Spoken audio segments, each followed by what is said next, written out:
मेरा फोन कहाँ रख दिया मैंने? मम्मा आप कहाँ जा रहे हो? बेटा मैं आपसे बाद में बात करती हूँ, ठीक है? हाँ वो हमसे क्यों बात करेगी? बेटी और पति के लिए तुम्हारे पास टाइम नहीं है तो हमेशा के लिए तुम वहीं क्यों नहीं चली जाती?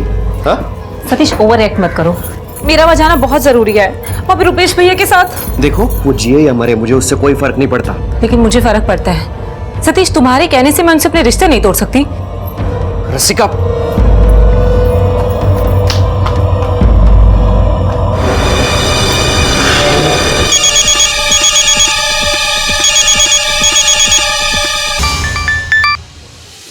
हेलो हेलो दीदी, माँ फोन नहीं उठा रही। आप जल्दी से घर चले जाओ प्लीज। तुझे पता है ना मैंने वहाँ जाना छोड़ दिया है। दीदी मुझे पहुँचने में आधा घंटा लगेगा, आप तो घर के पास में ही रहते हो। मैंने फेस पैक लगा रखा है और मुझे भी आधा घंटा लगेगा। बेटर होगा कि तुम ही चली जाओ। तुमको पता है ना वो कैसे चाहते हो उसको। तुम उसे पागल खाने भेजो या ना भेजो, साले को जेल जरूर भेजूंगा मैं। भाई क्यों तमाशा बना रहे हो आप? राहुल खो गया तो अब मेरी माँ और मेरे भाई को परेशान करोगे? अब मैं नहीं, जो करना है ना पुलिस करेगी। मेरे बेटे को लेके भाभी भाभी क्या बात है? मेरे बेटे को खोया तेरे पागल भाई ने। अगर मेरे बेटे को कुछ हुआ ना तो अच्छा नहीं होगा। छोड़। सर ये मेरा बेटा है राहुल, मुझे पक्का यकीन है मेरे बेटे राहुल को मेरे कजिन ने गायब किया। क्या नाम है आपके कजिन का? रुपेश, मेरे काकी को बड़ा लड़का है सर, पागल सांड से भी खतरनाक है। पता नहीं उसने मेरे बेटे के साथ क्या किया होगा।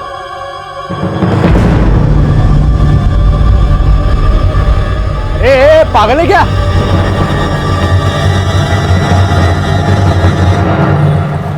मतलब रुपेश की दिमागी हालत ठीक नहीं है? दिमागी हालत तो छोड़ो सर, जंगली भी है। मैंने काकी को बोला कि उसे मेंटल असाइलम भेज दो, लेकिन काकी की सुनती नहीं। और उन दोनों के बीच ऐसा क्या हुआ कि रुपेश ने राहुल को गायब कर दिया? मेरे बेटे का दोस्त है अक्षत, उसने मुझे बोला कि राहुल और रुपेश में चॉकलेट को लेकर झगड़ा हुआ। अगर झगड़ा चल रहा था तो राहुल गायब कैसे हो गया? मैं तो ऑफिस में था, मेरी बीवी ने फोन करके मुझे बताया कि राहुल मिल नहीं रहा है। घर पे आने के बाद देखा तो राहुल और रुपेश दोनों गायब थे। काकी मैं बोल रहा हूँ आपको, ये रुपेश है जो राहुल को उठा के लेके गया कहीं पर। अक्षत ने बताया इसको, राहुल के साथ झगड़ा करा था वो रुपेश। रुपेश इधर है। राहुल किधर? अबे राहुल किधर है? किधर है राहुल? तेरे साथ में था ना, क्या किया तूने? मेरा बेटा बता राहुल का है? छोड़ जा, मेरा बेटा किधर है? रुपेश के बॉडी लैंग्वेज से तो ऐसे ही लग रहा था जैसे उसी ने कुछ कर दिया मेरे बेटे के साथ।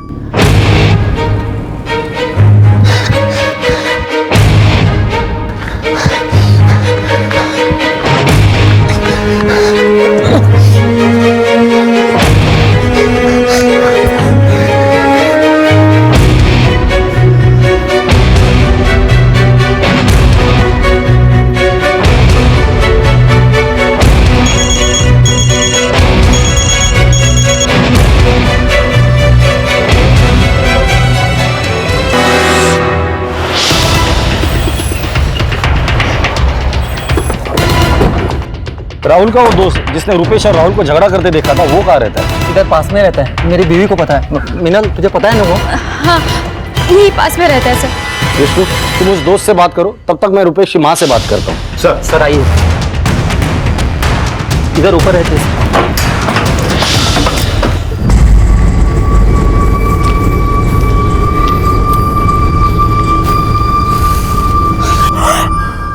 डर गई मैं, और तू भी बड़ा डरपोक है मुआ, हैं?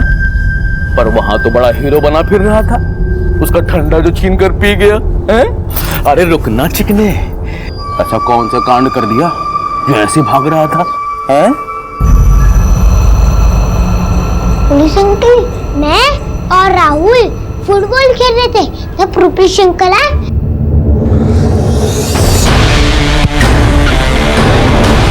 राहुल, तूने मारा उधर। राहुल मैं भी खेलूंगा।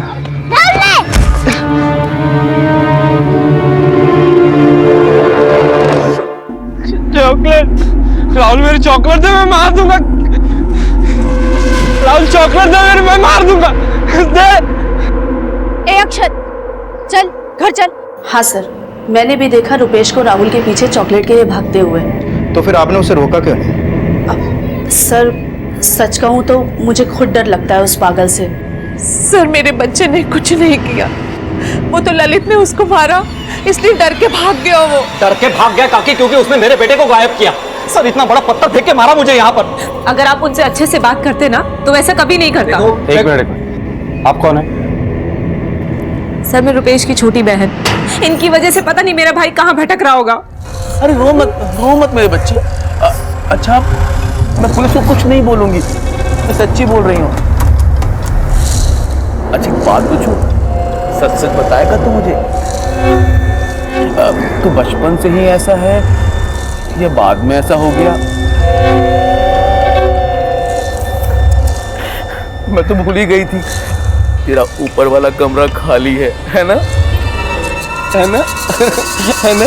है ना? सर राहुल के दोस्त और उसकी मां ने बयान दिया है कि उन्होंने रुपेश को राहुल के साथ झगड़ते हुए देखा था। रुपेश राहुल के पीछे भाग रहा था और कुछ पड़ोसियों का कहना है कि रुपेश गुस्से में वायलेंट हो जाता है, लेकिन रुपेश ने राहुल के साथ क्या किया इसका विटनेस कोई नहीं मिला।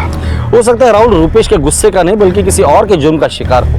यह किडनैपिंग का भी मामला हो सकता है, इसलिए बेगड़ी रैकेट से जुड़े हर किसी से पूछताछ करो। इस रुपेश का मिलना बहुत जरूरी है। रुपेश से ही हमें राहुल की लीड मिल सकती है। पुलिस अब इन संभावनाओं को खंगाल रही थी कि राहुल का अचानक गायब होना कहीं किडनैपिंग या किसी और अपराध से तो नहीं जुड़ा था। वहीं रुपेश की तलाश भी जारी थी।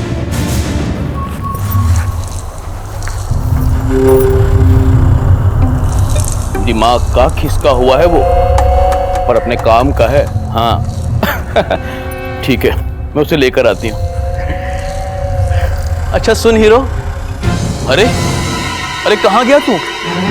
कहाँ गया?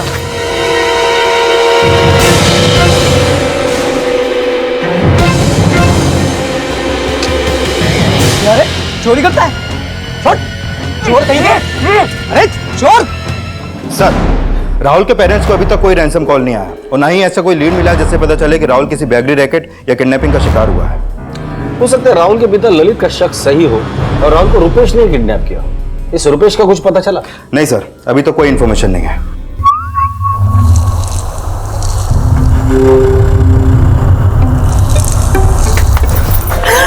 अरे दैया, बाहर से तो बड़ा डरपोक लगता है, लेकिन अंदर से बहुत शाना है तू। तुझे पुलिस कहीं पकड़ ना ले इसलिए तू यहाँ का छिपा हुआ है ना? है? पर मैंने भी तुझे ढूंढ लिया। इसको देखा आपने कहीं? हाँ साहब मैं देखा इसको। ये कल मेरी दुकान से समोसा चुरा के भागा था। किस साइड गया है वो? इस साइड आ गया। इधर? हाँ बिल्कुल। चलो गाड़ी में बैठो। आजा मेरा हीरो, चल तुझे अच्छा अच्छा खाने को दूंगी, खूब मजा आएगा। ए ऑटो!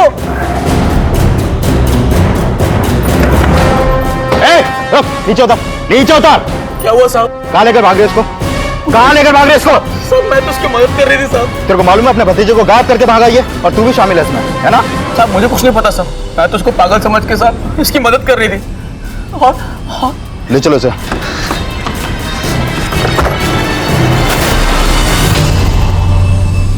वो किन्नर रुपेश को अपने साथ किस मंशा से ले जा रहा था ये साफ नहीं था, और जब पुलिस ने तहकीकात की तो पाया कि उस किन्नर और रुपेश की जिस जगह पर मुलाकात हुई थी वहां वो किन्नर अक्सर बख्शीश मांगते हुए देखा जाता था। रुपेश उस किन्नर को पहले से जानता था ये भी साफ नहीं था, लेकिन फिलहाल पुलिस रुपेश से ये जानने की कोशिश कर रही थी कि राहुल के गायब होने में क्या उसका कोई हाथ था।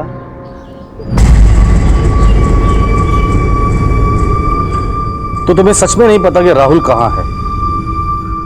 तो राहुल के दोस्त अक्षत ने हमें बताया कि राहुल और तुम्हारा चॉकलेट को लेकर झगड़ा हुआ था। क्या ये बात सच है?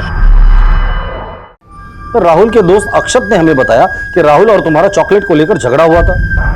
क्या ये बात सच है?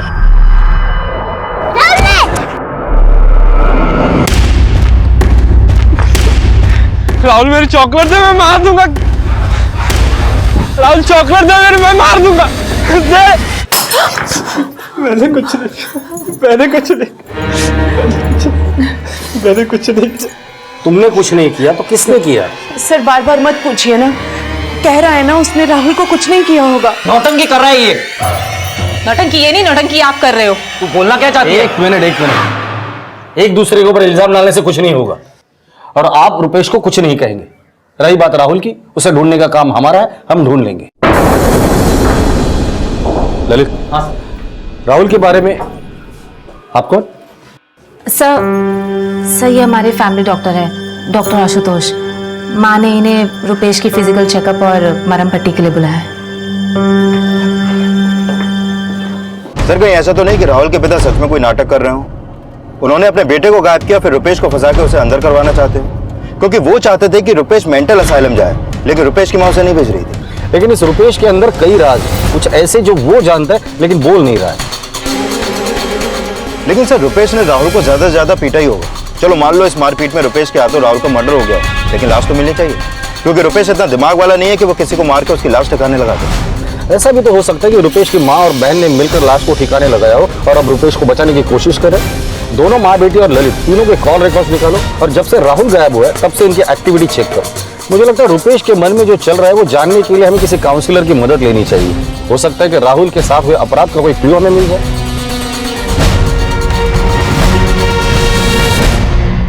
मैंने नींद का इंजेक्शन दे दिया है, अगर कोई प्रॉब्लम हो तो फोन कीजिए। मैं आपके लिए कॉफी बना के लाती हूँ। माँ सुनो ना, आप इनके लिए कॉफी बना दो, मैं घर निकलती हूँ। सलोनी भी मेरा इंतजार कर रही होगी। घर जा रही हो तो मैं छोड़ देता हूँ। अरे नहीं, मैं चली जाऊंगी, आप बैठ के कॉफी पीजिए। बेकार का ऑटो पकड़ोगी, उससे अच्छा मैं छोड़ देता हूँ। उसी तरफ तो जाना है, चली जा साथ में, ऐसे ही अकेली जाएगी। ठीक है।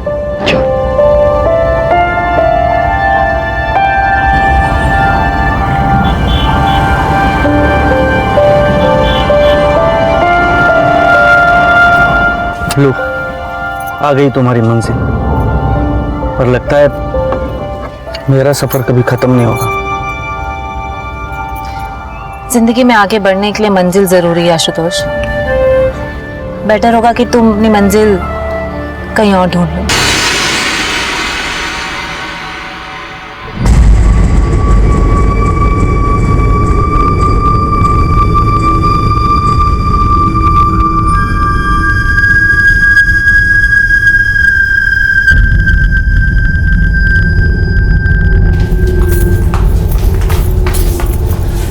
भाई तो ठीक है ना? हाँ सर, अब हम इसे ले जा सकते हैं ना घर? जी चल बेटा। सर रुपेश से बात करके एक बात तो बिल्कुल साफ हो गई है कि वो राहुल को इतना हार्म नहीं पहुंचा सकता कि उसकी जान ही ले ले। लेकिन डॉक्टर साहब कभी कभी मर्डर अनइंटेंशनली भी होते हैं। हो सकता है कि रुपेश की घबराहट उसके क्राइम करने का गिल्ट हो सकता है सर, पर मुझे नहीं लगता रुपेश ने राहुल का मर्डर किया होगा। हाँ, उसने ये बात कबूल की है कि उसकी राहुल के साथ नोकझोंक हुई थी चॉकलेट को लेकर, और उसने ये बात भी कबूल की है कि उसने राहुल को मारने के लिए पत्थर तक उठा लिया था। राहुल चॉकलेट दे, मैं मार दूंगा। राहुल चॉकलेट दे, मैं मार दूंगा। राहुल मैं मार दूंगा। राहुल रुक जा, मैं मार दूंगा। राहुल। और फिर उसने कुछ ऐसा देख लिया कि वो बता ही नहीं पा रहा। रुपेश ने ऐसा क्या देखा कि वो बता नहीं पा रहा है? शायद कुछ ऐसा जिसकी उसने कभी कोई कल्पना ना की हो, या फिर शायद उसके सामने ही राहुल को कोई हार्म पहुंचा रहा हो। इसी वजह से ना सिर्फ वो डर रहा है बल्कि कुछ बोल भी नहीं पा रहा। रुपेश ने जो कुछ भी देखा है वो उससे पता करने के लिए आपको और कितना वक्त लगेगा? सर थोड़े दिन बाद एक और सेशन कर लेते हैं, शायद कुछ नया पता चल जाए।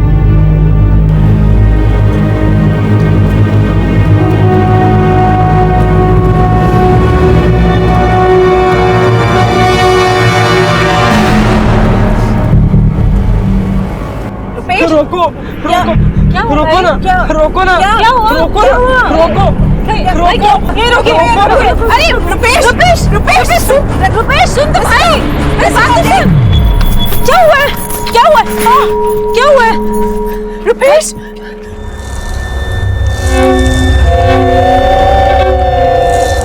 और मैं तुझे अच्छा अच्छा खाने को दूंगी। चलेगा मेरे साथ? भाई भाई क्या हुआ है? भाई हुआ क्या? बोलना। क्या हुआ बेटा? कुछ नहीं है, चल चल घर जाएंगे। सर रुपेश ने जो देखा वो एक्सीडेंट तो नहीं होगा, या तो उसने राहुल का मर्डर होते हुए देखा या उसका किडनैप। अगर राहुल किडनैप हुआ है तो ना तो अभी तक हमारे पास किसी रैकेट का कोई लीड है और ना ही किसी आउटसाइडर का, और ना ही ललित के कॉल रिकॉर्ड में ऐसा कुछ सामने आया है जिससे पता चले कि उसने अपने बेटे को किडनैप करवाया है। सजा एक ऐसा खौफ है जिससे 5 साल का बच्चा भी डरना सीख जाता है, और रुपेश की दिमागी हालत तो 10-12 साल के बच्चे की तरह है। तो हो सकता है कि रुपेश के हाथों राहुल के साथ कुछ ऐसा हुआ है और सजा के डर से वो चुप बैठा है। ललित का बेटा राहुल किस अपराध का शिकार हुआ है ये अब भी रहस्य बना हुआ है, लेकिन रुपेश की काउंसलिंग के फर्स्ट सेशन में यह माना जा रहा है कि रुपेश राहुल के साथ हुए अपराध का विटनेस भी हो सकता है, या फिर यह भी हो सकता है कि राहुल रुपेश के ही अपराध का शिकार हुआ हो। लेकिन ये महज अंदाजे थे और कोई भी अंदाजा सबूत नहीं तलाश कर पा रहा था। राहुल के साथ हुआ अपराध पूरी तरह से रुपेश के बयान पर निर्भर करता था, लेकिन रुपेश की काउंसलिंग के सेकंड सेशन से सिर्फ एक दिन पहले रुपेश के अचानक गायब हो जाने की सूचना पुलिस को मिली। रुपेश खुद गायब हो गया या तुम लोगों ने मिलकर गायब किया? सच सच बताओ। लेकिन सर हम उसे क्यों गायब करेंगे? क्योंकि कल उसका सेकंड काउंसलिंग सेशन था और वो हमें सच बताने वाला था कि उसने राहुल के साथ क्या किया, और ये बात आप लोग भी अच्छी तरह से जानते हैं, इसलिए ऐसी कोई बात नहीं है। रुपेश भैया ने राहुल के साथ कुछ नहीं किया। ललित भैया को ऐसा लगता है, और अपना बदला लेने के लिए ना जरूर ललित भैया ने रुपेश के साथ कुछ किया है। हमें गुमराह करने के लिए आप लोग ललित पे शक जताओगे। शक नहीं, यकीन है हमें। कल रात आया था मेरे घर पे मेरे बच्चे को मारने के लिए। मेरे बच्चे को ढूंढिए। रुपेश का गायब होना पुलिस को एक साजिश लग रहा था, पर रुपेश की मां और बहन के बयानों की पुलिस ने पुष्टि की तो पाया कि ललित ने रुपेश को मारने की कोशिश की थी। सर, ललित ने बहुत बुरी तरह से रुपेश का गला दबाया था। रुपेश का बीपी इतना लो हो गया था कि मुझे ग्लूकोज चढ़ाना पड़ा। तुम कब निकले थे अपने घर के लिए वहां से? रात 1:30 बजे के आसपास। अच्छा, जब तुम वहां से निकले थे ललित को देखा वहां पर? हाँ साहब, वो तो उसके विंडो के पास में ही बैठा था।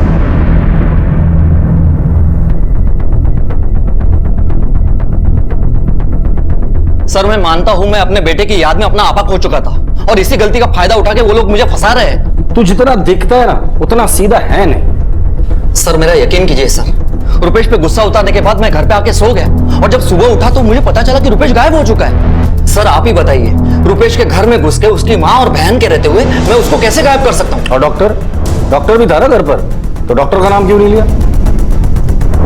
सर, मैंने डॉक्टर को रात में जाते हुए देखा था, तब मैं जाग रहा था सर, लेकिन उसके थोड़ी देर बाद मैं सो गया सर। आई शपथ बोल रहा हूँ सर, मेरा यकीन कीजिए सर, इन लोगों ने रुपेश को छुपा दिया होगा, क्योंकि ये जानते हैं मेरे बेटे राहुल को रुपेश ने गायब किया। ललित के बेटे राहुल के गायब होने के बाद एक बार फिर से रुपेश का गायब होना कई सवाल खड़े कर रहा था, लेकिन रुपेश को किसी ने गायब किया था या रुपेश खुद गायब हुआ था, इसका कोई ठोस प्रमाण नहीं था। और इसी दौरान राहुल के साथ हुए अपराध का एक खुलासा हुआ। सर, बॉडी तो काफी बुरी हालत में है, पहचानना भी मुश्किल है।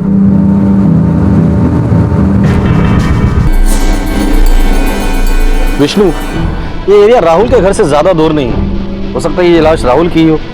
राहुल के फैमिली को शिनाख्त के लिए बुला लो। सर,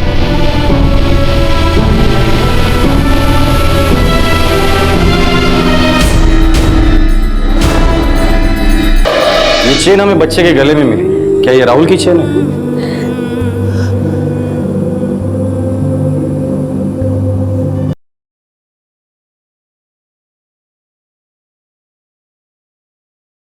राहुल जिस दिन गायब हुआ था, रुपेश को राहुल के पीछे भागते हुए देखा गया था। काउंसलर का कहना है कि रुपेश ने ऐसा कुछ देखा था जिसकी उसने कल्पना भी नहीं की थी। राहुल की लाश नाले में मिलना क्या एक हादसा था? अगर वो हादसा था तो रुपेश को इस बात का गिल्ट था कि राहुल की मौत का वही जिम्मेदार है, या कहानी कुछ और है? और ये रुपेश के गायब होने का क्या चक्कर है? रुपेश विक्टिम था या सस्पेक्ट, ये साफ नहीं था, और ना ही ये साफ था कि रुपेश इस वक्त कहां है। डीएनए रिपोर्ट से ये साफ हो चुका था कि नाले में मिली लाश राहुल की है, लेकिन राहुल की पोस्टमार्टम रिपोर्ट ने क्राइम का एक दूसरा ही एंगल खड़ा कर दिया था। सर, राहुल की पोस्टमार्टम रिपोर्ट के मुताबिक उसकी मौत उसी दिन हुई जिस दिन वो गायब हुआ, और नाले में गिरने की वजह से उसकी मौत हुई।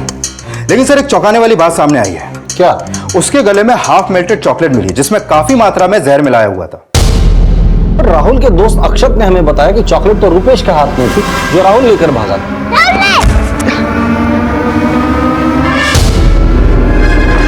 चॉकलेट में जहर था, ये बात रुपेश को पता होगी? नहीं सर, मुझे नहीं लगता कि ये बात रुपेश को पता होगी, क्योंकि वो तो खुद राहुल के पीछे वो चॉकलेट वापस लेने भागा था। लेकिन सवाल ये उठता है कि वो जहर मिली चॉकलेट रुपेश के पास आई कैसे?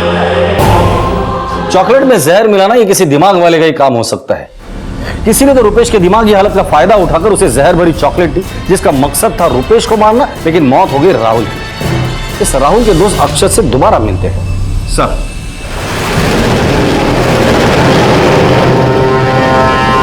बेटा ध्यान से देखो और बताओ कि उस दिन रुपेश अंकल कौन सी चॉकलेट लेकर आए?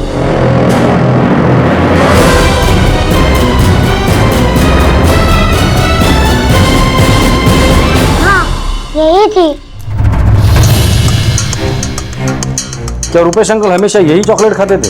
उनका तो पता नहीं, पर राहुल तो यही चॉकलेट खाता था। लगता है रुपेश अंकल ने राहुल की चॉकलेट चुराई होगी, इसलिए राहुल चॉकलेट उठा के भागा। अरे ये तो मेरी चॉकलेट है।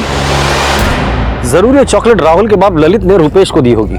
लेकिन सर जिस वक्त ये हादसा हुआ उस समय ललित अपने ऑफिस में था। राहुल की माँ भी तो ये चॉकलेट रुपेश को दे सकती है। उठाकर लेकर आओ दोनों को, ये दोनों आसानी से मुंह नहीं खोले। सर मैंने रुपेश को कोई चॉकलेट नहीं दी। मुझे ऐसा लगता है उसने मेरे बेटे को मारने के लिए खुद ही चॉकलेट में जहर मिला दिया होगा सर। तो उसे आधा दिमाग वाला कहता है ना, तो उसके पास इतना दिमाग नहीं कि वो चॉकलेट में जहर मिला सके। वो दिमाग तेरे पास है। रुपेश से गायब होने के पीछे भी तेरा ही दिमाग था, क्योंकि तुम्हें शक था कि राहुल की लाश मिलने के बाद तुम्हारे प्लानिंग का भांडा फूट जाएगा। कोई प्लानिंग नहीं थी सर। जब ये सब हुआ तो मैं ऑफिस में था सर। तो वो चॉकलेट तुमने अपने बीवी को देने के लिए कहा होगा। नहीं सर, उन्होंने मुझे रुपेश को कोई चॉकलेट देने को नहीं कहा था।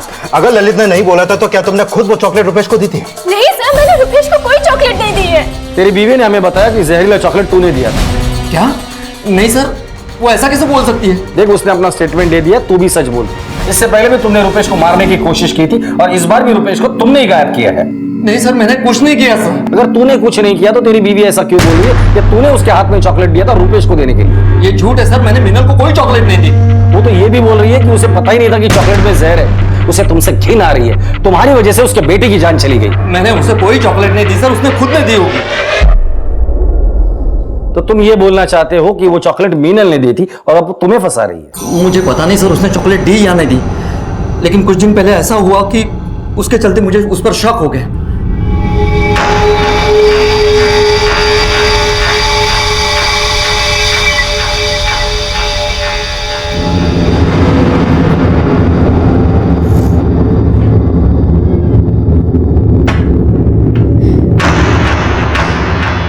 ललित, मुझे माफ कर दो। वो राहुल। राहुल?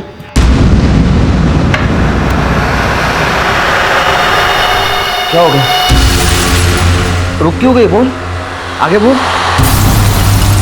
कुछ नहीं, राहुल के जाने के बाद कुछ अच्छा नहीं लग रहा। सर उस दिन उसने कुछ कहा तो नहीं, लेकिन मुझे ऐसा लगता है उसी की वजह से मेरा बेटा मर गया होगा, इसलिए वो मुझसे माफी मांग रही थी। सर वो बेकार में शक करके मुझे। शक नहीं, सच बोल रहे। अगर वो झूठ बोल रहा है तो तुमने ललित से माफी क्यों मांगी थी? क्या वजह थी? मुझे याद नहीं है सर।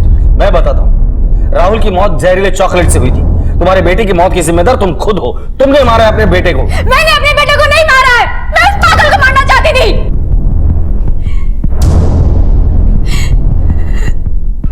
मैं भी खेलूंगा। मुझे भी खिलाओ। चॉकलेट खाएगा? अरे अभी मत खोल, आराम से खाना। और सुन, किसी से मत कहना कि भाभी ने दिया है, ठीक? ठीक है, जा। उस रुपेश की वजह से मेरे बच्चे की जान खतरे में थी।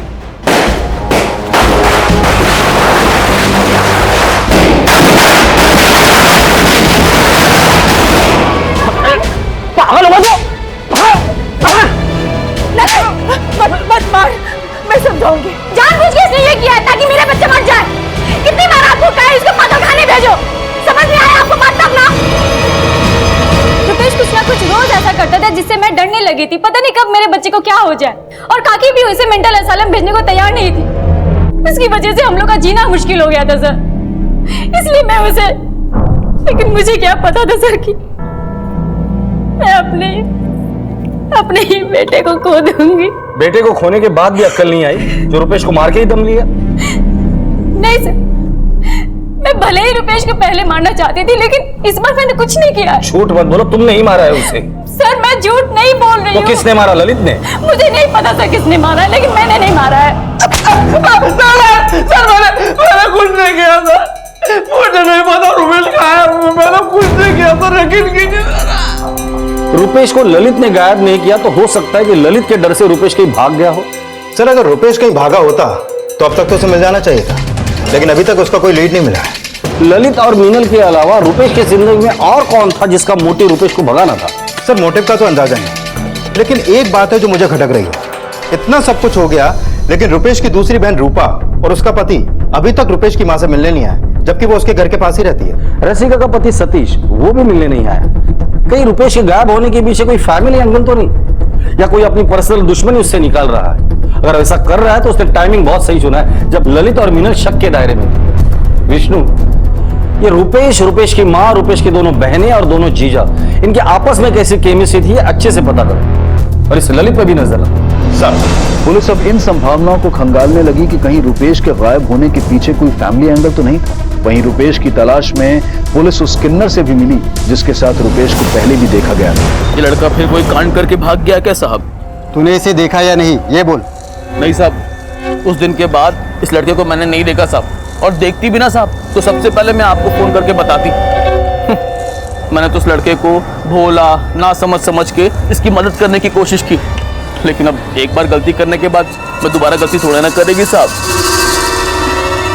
सर, पता चला है कि रसिका का पति सतीश भी रुपेश को पसंद नहीं करता था। उसने अपनी पत्नी को भी रुपेश और उसकी मां से रिश्ता खत्म करने के लिए बोला था, और पिछले 1 साल से वो रुपेश के घर नहीं गया। और जिस रात रुपेश गायब हुआ, उस रात सतीश की फोन लोकेशन रुपेश के घर वाले एरिया की थी।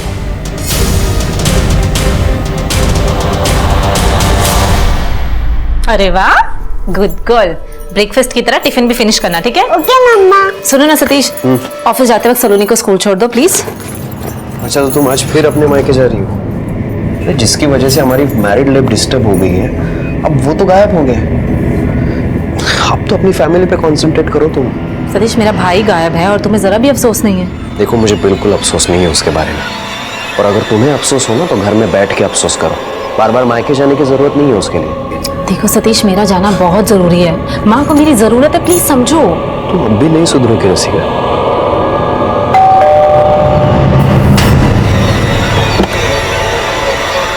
सतीश शर्मा? हाँ, नहीं, तुमसे कुछ बात करनी है, अकेले में। प्लीज कब? तुम्हारा साला रुपेश गायब है, पता तो होगा ही तुम्हें। तो इसके लिए आप मुझे क्यों मिलना चाहते हैं? रुपेश की वजह से तुम्हारी बीवी मायके बिजी रहती थी और तुम नहीं चाहते थे कि तुम्हारी बीवी मायके कदम भी रखे। तो आप कहना क्या चाहते हैं कि मैंने रुपेश को गायब किया? मैंने कब ऐसा कहा? वैसे तुम अपने ससुराल कम जाते हो, पर जिस रात रुपेश गायब हुआ था उसी रात तुम्हें ससुराल के आसपास देखा गया। ठीक उसी रात अपने ससुराल जाने की कोई खास वजह?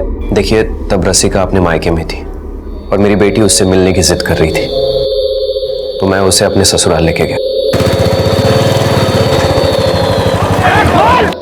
बच्चा उतरना, तुम यही रुको, मैं अभी आता हूं।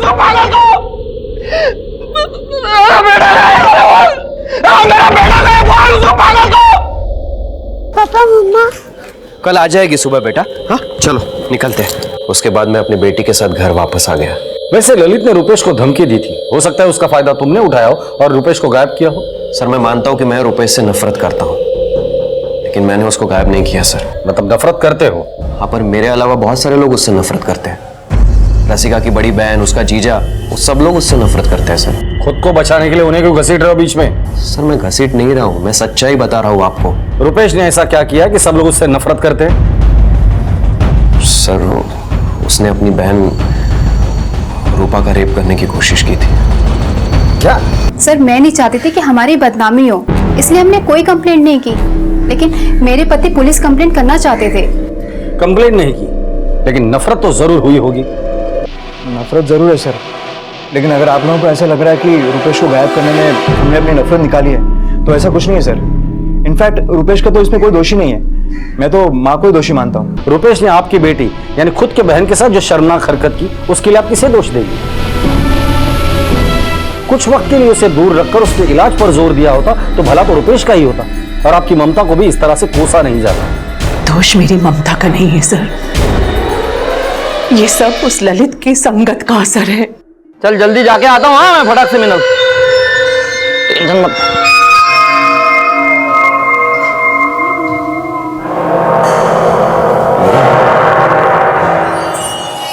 क्या देख रहा है?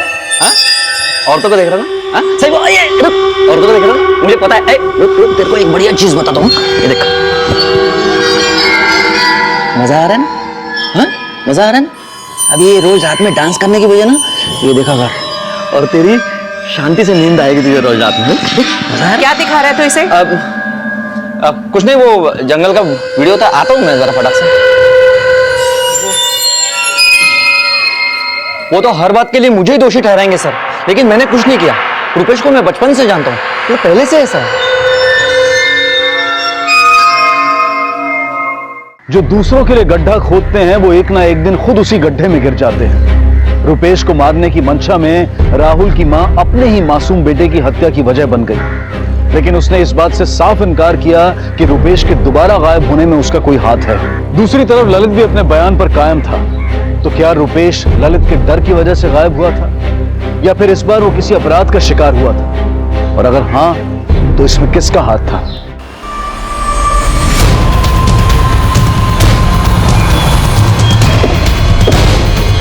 हटो सामने से।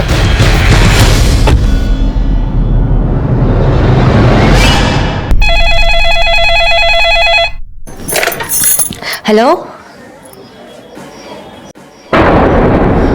रसिका, किसका फोन है? क्या बोल रहे हैं? बोलती क्यों नहीं है? क्या बोला? मेरा बच्चा। रुपेश की हत्या में किसकी क्या भूमिका थी ये अभी तक साफ नहीं था, लेकिन जल्द ही पुलिस को इस केस में एक लीड मिली। रुपेश को आखिरी बार उसके घर पर सही सलामत देखा गया था। फिर रुपेश की लाश उसके घर से 10 किलोमीटर दूर हमें मिली। अब सवाल यह है कि अपने घर से उस जगह तक रुपेश पहुंचा कैसे? जिस रात रुपेश गायब हुआ घर में 3 लोग थे, रुपेश की मां, रुपेश की बहन और डॉक्टर आशुतोष, 2 उसके सगे, एक फैमिली डॉक्टर, जिसमें से डॉक्टर आशुतोष रात को निकल गया था। लेकिन सर एक एंगल और है रसिका और डॉक्टर आशुतोष का। मैंने रसिका के कॉल रिकॉर्ड चेक किए। डॉक्टर आशुतोष और रसिका के बीच में काफी बातें होती हैं। अगर इन दोनों के बीच अफेयर है तो हमें यह समझना होगा कि रुपेश को मारने के पीछे इन दोनों का मोटिव क्या है। नहीं सर, मैंने कुछ नहीं किया। वो क्या है ना, रसिका और मैं कॉलेज से ही एक दूसरे को जानते, पर हमारा कोई अफेयर नहीं है। वो सिर्फ मेरी अच्छी दोस्त है बस। लेकिन डॉक्टर साहब वो शादीशुदा भी है। जानता हूँ सर, वो शादीशुदा है और उसका पति के साथ रिश्ता कुछ अच्छा नहीं चल रहा, और एज अ गुड फ्रेंड वो मुझसे अपनी प्रॉब्लम शेयर करते हैं, बस दैट्स ऑल। सर मैं मानती हूँ कि मेरे और सतीश के बीच में रिलेशन ठीक नहीं है, लेकिन जैसा आप बोल रहे हो ऐसा कुछ भी नहीं है। जिस रात रुपेश गायब हुआ था तुम भी घर पर ही। ऐसा तो नहीं कि रुपेश को तुमने ही गायब किया हो? नहीं सर, आशुतोष के जाने के बाद मैं वही साथ वाले कमरे में सो गई थी और माँ रात भर रुपेश के साथ ही थी। जिस रात रुपेश गायब हुआ सुबह 5 बजे तक मैं उसी के साथ थी। फिर मेरी आंख लग गई। जब उठी देखा रुपेश बेड पे नहीं था, मेन डोर खुला था। पक्का ललित ने उसे गायब करा है उस दिन, क्योंकि रात को 1 बजे तक दरवाजा ठोकता रहा था वो। मेरे बच्चे को मार डाला। रुपेश का मन एक 8-10 साल के बच्चे जितना भी परिपक्व नहीं था, लेकिन शरीर में हो रहे लगातार हार्मोनल चेंजेस उसे धीरे धीरे हिंसक बना रहे थे। लेकिन रुपेश सिर्फ अपनी अल्पबुद्धि का ही नहीं, बल्कि अपनी मां की गैर जिम्मेदार सोच और अपने करीबियों के बुरे बर्ताव का भी शिकार हो रहा था। लेकिन उसकी जिंदगी का जो अंजाम सामने आया वो बेहद दयनीय था। हाँ साहब, देखा है? एक किन्नर भाग रहा था, उसके पीछे ये भाग रहा था। किन्नर? कौन किन्नर? ये तो नहीं जानता था। अच्छा, उस किन्नर का स्केच बनवा सकते हो? हाँ, बनवा सकते हैं।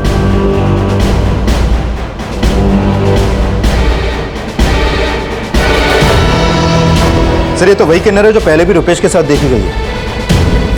सर ये तो वही किन्नर है जो पहले भी रुपेश के साथ देखी गई है। सर रुपेश जब दोबारा गायब हुआ था तो मैंने इस किन्नर से पूछताछ की थी, लेकिन इसने कहा था कि वो उसे मिली नहीं है। लेकर आओ इसे। सर ए राजा, लेना लो। इधर साहब, साहब कहाँ लेके जा रहे हो साहब मेरे को? अब मैं कुछ नहीं की साहब, मैं सच बोली साहब। मैं मानती हूँ कि मैं उससे मिली थी, लेकिन मैंने नहीं मारा रुपेश को साहब। तो पहले झूठ क्यों बोला था? साहब अगर मैं आप लोगों को पहले बता देती तो आप लोगों को मुझ पर शक होता साहब। मैं तो उसे पागल बेसहारा समझकर उसकी मदद कर रही थी, लेकिन जब मुझे पता चला कि वो अपराधी है तो मैंने कसम खाई कि मैं दोबारा कभी नहीं मिलूंगी उससे। तो फिर क्यों मिली थी? तुम्हारी तरह बनाना चाहती थी उसे? नहीं साहब, मैं उससे नहीं मिली साहब, बल्कि वो खुद आया था मेरे पास। 20, 40, 50, 90 और 230 और ये 330। आ गया हीरो, जेल से छूट गया तू जा रे बाबा, मैं तुझसे बात नहीं करती। मेरे वहां पैसे गिर गए थे और जब मैं अपना पैसा वापस लेने आई तो मैंने देखा कि रुपेश एक कार में बैठ के कहीं चला गया साहब। गाड़ी का नंबर याद है तुम्हें? नहीं साहब, मैं इतनी पढ़ी लिखी नहीं हूँ साहब, पर हाँ साहब वो एक सफेद रंग की कार थी साहब। कोई कहानी तो नहीं बना रही हो? अरे नहीं साहब, मैं झूठ नहीं बोल रही साहब, हाँ कर जितना मुझे पता था सब बता दिया साहब। मैं जाऊँ क्या साहब? वो किन्नर अपने बयान पर टिका रहा कि रुपेश की हत्या में उसका कोई हाथ नहीं था, लेकिन पोस्टमार्टम रिपोर्ट में रुपेश की हत्या की जो वजह का खुलासा हुआ, उसने इस केस को एक नई दिशा दे दी। सर, रुपेश की पोस्टमार्टम रिपोर्ट, इस रिपोर्ट के मुताबिक उसकी मौत दवाई के ओवरडोज की वजह से हुए हार्ट अटैक से हुई है। उस किन्नर ने हमें बताया था कि रुपेश ने किसी सफेद रंग की गाड़ी में लिफ्ट ली थी। डॉक्टर आशुतोष के पास भी सफेद रंग की गाड़ी है। हाँ सर। उस एरिया में जितने भी सीसीटीवीज हैं उनके फुटेज चेक करो, किसी न किसी कैमरे में वो गाड़ी कैप्चर हुई होगी। अब इस डॉक्टर आशुतोष के साथ सबूत के साथ बात करते हैं। जब पुलिस ने क्राइम सीन के आसपास के इलाकों की सीसीटीवी फुटेज को स्कैन किया तो उस कार की पहचान हो गई जिसमें रुपेश को लिफ्ट लेते हुए देखा गया था। उस दिन ललित जब रुपेश को मारने के लिए आया था तो मैंने सोचा कि यही सही मौका है रुपेश को खत्म करने का, क्योंकि अगर मैं रुपेश को खत्म करूंगा तो सारा शक ललित पर जाएगा। और मैंने अगले दिन उसका पीछा किया और किन्नर के जाने के बाद ब्रिज के नीचे मुझे वो जब अकेला मिला। अरे रुपेश, यहाँ क्या कर रहे हो? अरे तुम्हारी आई कितना ढूंढ रही है तुमको। आओ बैठो, मैं छोड़ता हूँ। आओ। मैं उसे गाड़ी में बिठाकर दूर सुनसान जगह पर ले गया साहब, और फिर मैंने उसे कहा कि अरे रुपेश, खून बह रहा है, ये आई देखेगी ना ये सब तो बहुत डांटेगी, लेकिन डरो मत, बिल्कुल डरो मत। मैं एक काम करता हूँ, मेरे पास एक इंजेक्शन है, वो अगर तुम लोगे ना तो बिल्कुल ठीक हो जाओगे।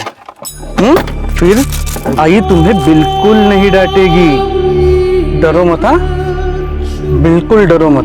तो उसे मारा क्यों? क्योंकि मैं कॉलेज से ही रसिका से प्यार करता था सर, लेकिन उस रुपेश की वजह से वो हमारे रिलेशन पे कॉन्सेंट्रेट नहीं कर पा रही थी, और माँ के कहने पर उसने सतीश से शादी की। आशुतोष, मैं सतीश को डिवोर्स नहीं देना चाहती। मैं बस इतना चाहती हूँ कि वो ये समझ ले जितना मेरे लिए रुपेश और माँ इम्पोर्टेंट है, उतना ही मेरे लिए सलोनी और वो भी इम्पोर्टेंट है। देखो, मुझे ऐसा लगता है ना कि सतीश अगर तुम्हें इतना परेशान कर रहा है तो तुम्हें उससे डिवोर्स लेना चाहिए। आता राहिला प्रश्न सलोनीचा, बीइंग अ मदर, उसकी कस्टडी भी तुम्हें ही मिलेगी। मैं तुमसे अपनी मैरिड लाइफ ठीक करने के सोल्यूशन मांग रही हूँ और तुम मुझे डिवोर्स देने की बात कर रहे हो। देखो, मेरा कहने का मतलब ये, मैं समझ गई हूँ क्या मतलब है तुम्हारा। वैसे ही मैं रुपेश के लिए बहुत परेशान हूँ, अब तुम मुझे और परेशान मत करो। खैर, मैं खुद घर चली जाऊंगी। सुनो रसिका, रुपेश का सॉल्यूशन भी। उस रुपेश की वजह से रसिका अपनी लाइफ में कभी सही डिसीजन नहीं ले पाई सर। उस दिन भी रुपेश का नाम लेकर मुझसे झगड़ा करके चली गई। तभी मैंने सोचा कि अगर मैंने रुपेश को मार डाला तो वो सतीश को छोड़कर मेरी लाइफ में वापस आ सकती है, इसलिए मैंने रुपेश को मार डाला सर। तू डॉक्टर है, तेरा काम लोगों की जिंदगी बचाना है, ना ही दूसरों की जिंदगी लेना। दूसरों की जिंदगी लेकर तुझे क्या लगता है कि तेरी जिंदगी बन जाएगी?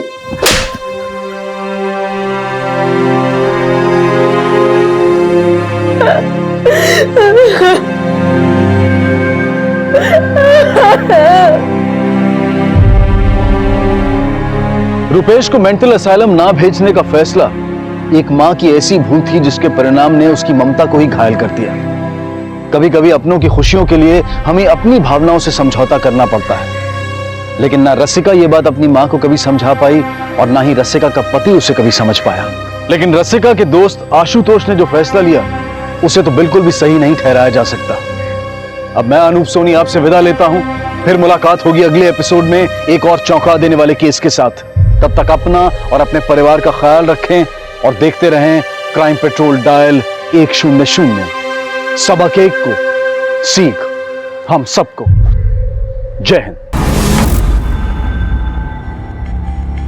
अरे क्या बताए, अभी तक पगार नहीं हुई ना, हमें आना है आपके पास। ठीक है, चलिए चलिए।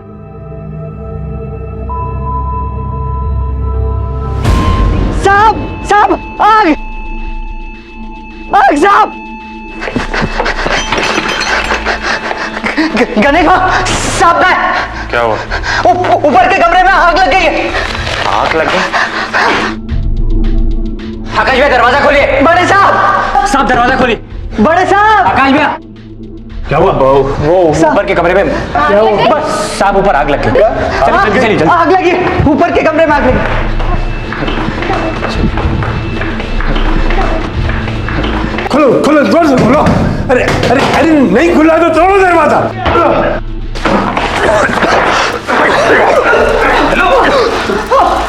मुंबई के एक उपनगर मलाड के एक बंगलों में एक लड़की अपने कमरे में धुन धुन कर चलती रही और उसके परिवार को इस घटना के घटने की भनक तक नहीं लगी। यूं तो पहली नजर में देखने पर यह मामला आत्महत्या का लग रहा था, लेकिन क्या पुलिस की तफ्तीश शुरू होने के बाद इस जुर्म में एक के बाद एक नई परतें खुलने वाली थी? क्या जुर्म का एक ऐसा कॉकटेल सामने आने वाला था जिसमें ना सिर्फ शोषण और धोखा होगा, बल्कि ठगी, हत्या, लूट और बलात्कार भी पाया जाएगा?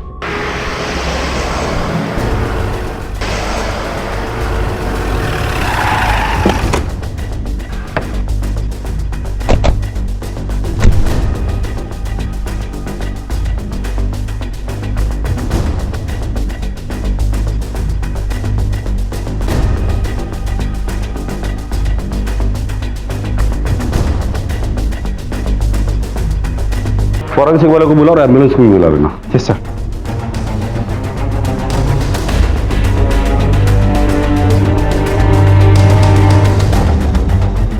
सर लड़की तो स्कूल यूनिफॉर्म पहनी हुई है। क्या ये आपकी बेटी थी? जी नहीं, मेरा बहुत पुराना मुलाजिम है गणेश, उसकी बीवी थी। क्या ये तुम्हारी बीवी थी?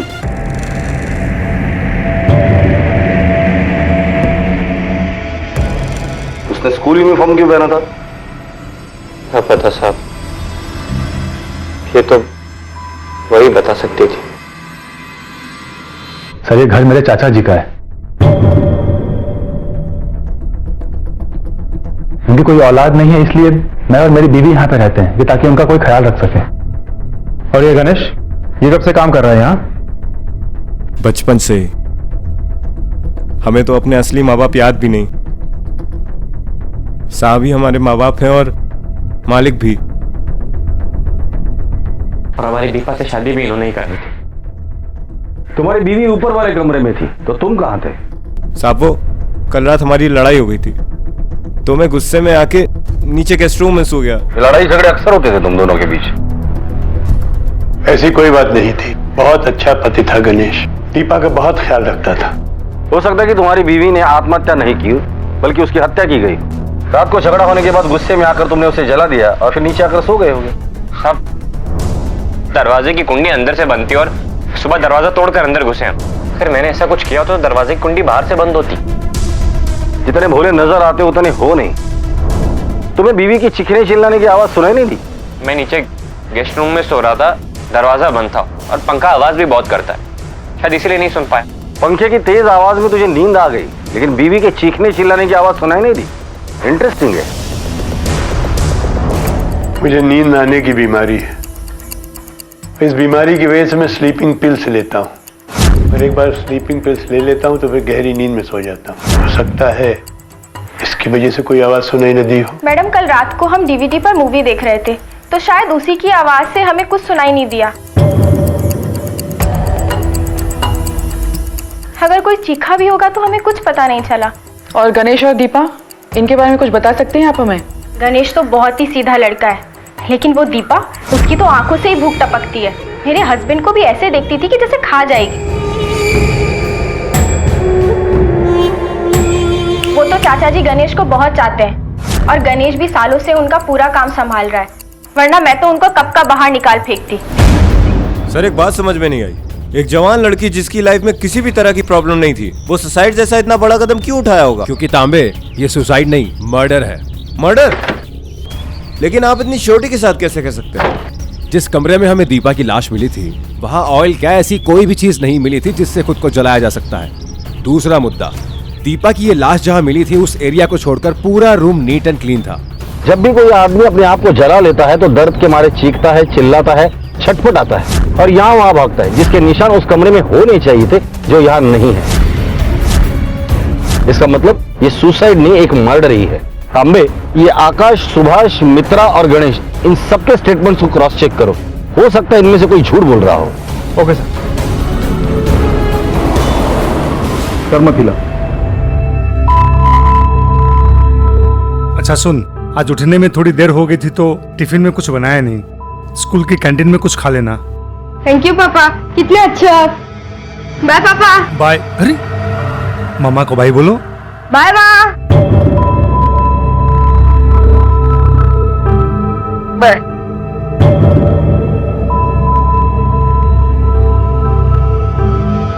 संभाल के जाना बेटा।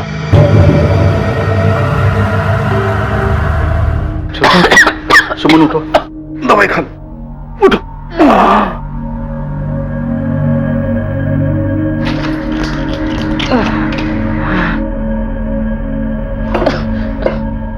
लो,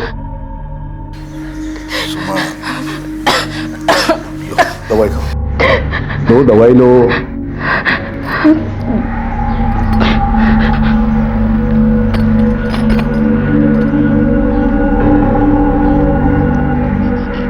डायलिसिस के लिए जाना है ना, उठो, चलो तैयार हो जाओ, उठो, संभल के चलो।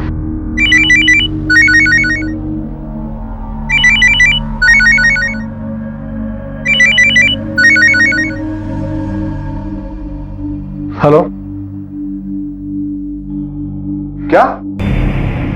लेकिन कैसे? क्या हुआ? बोलिए ना, क्या हुआ? दीपा तो तुम्हारी साली थी, तुम्हारी बीवी की बहन, तो तुम्हारी बीवी तुम्हारे साथ क्यों नहीं आई? सर, मेरी बीवी खुद आना चाहती थी, उसकी दोनों किडनियां खराब हो गई, उसकी तबीयत बहुत खराब है सर, इसलिए। सुरेश जी, क्या आप हमें दीपा के बारे में कुछ बता सकते हैं? मतलब कैसी लड़की थी वो? दीपा बहुत अच्छी लड़की थी सर, एकदम नेक, हमेशा खुश रहती थी, सबको खुश रखती थी, सबसे प्यार करती थी। देखिए, हमें शक है कि उसका मर्डर हुआ है। आपको क्या लगता है, गणेश ये सब कर सकता है? सर, अगर आपने ये सवाल मुझसे पहले पूछा होता तो शायद मैं ना कहता, लेकिन अब मेरा किसी पर विश्वास नहीं रहा साहब, किसी पर भी नहीं। बे, अगर किसी शरीफ इंसान का मर्डर होता है तो तुम्हारा सबसे पहले शक किस पर जाता है? जाहिर सी बात है सर, क्रिमिनल पे। करेक्ट। और किसी क्रिमिनल का मर्डर हो तो? वो तो कोई भी कर सकता है, क्रिमिनल भी या कोई शरीफ आदमी भी। करेक्ट। इसीलिए हमें कैरेक्टर का पोस्टमार्टम करना जरूरी है, जिससे हमें यह पता चले कि दीपा का मर्डर घर वालों ने किया है या बाहर वालों ने। सर, मैंने दीपा के एरिया में उसके बारे में पूछताछ की है, वहां पे किसी ने भी उसके लिए कोई नेगेटिव बात तो नहीं की है। मुझे लगता है बाकी लड़कियों की तरह वो भी नॉर्मल लड़की रही होगी। नीपा, नॉर्मल लड़कियां स्कूल यूनिफॉर्म पहनकर नहीं सोती। सर, तो आपके कहने का मतलब है कि वो एबनॉर्मल थी? नहीं, उसके हालात नॉर्मल नहीं थे। इस केस में पुलिस अब तक सिर्फ एक निष्कर्ष पर पहुंच पाई थी, और वो ये कि दीपा ने आत्महत्या नहीं की थी बल्कि उसकी हत्या हुई थी। और इस हत्या को लेकर उन्हें दीपा के पति गणेश पर शक जरूर था, लेकिन इस हत्या की वजह और गणेश या किसी और को भी इस हत्या से जुड़ने वाली कोई भी कड़ी अब तक उनके हाथ नहीं लगी थी। एक शादीशुदा महिला का एक छोटी बच्ची की तरह स्कूल यूनिफॉर्म पहनकर तैयार होना इस केस की सबसे असामान्य बात थी, और शायद वो महत्वपूर्ण सूत्र भी जो इस हत्या की गुत्थी को सुलझाने में पुलिस की मदद कर सकता था। लेकिन सुलझने से पहले इस गुत्थी का और उलझना अभी बाकी था।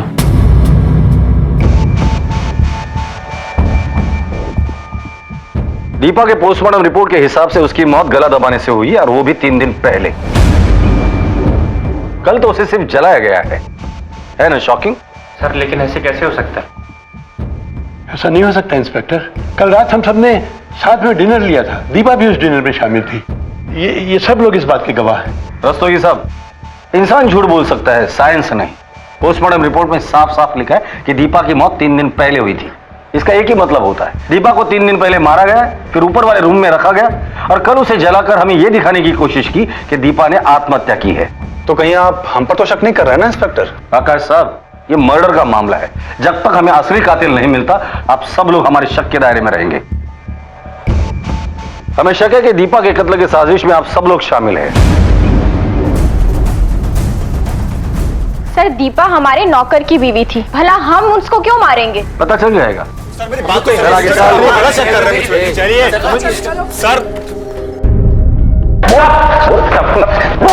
बोल बोल बोल बोल जल्दी बोल बोल। अब जितना भी मार लीजिए, मैंने दीपा को नहीं मारा। मैं कह रहा हूं मैंने दीपा को नहीं मारा।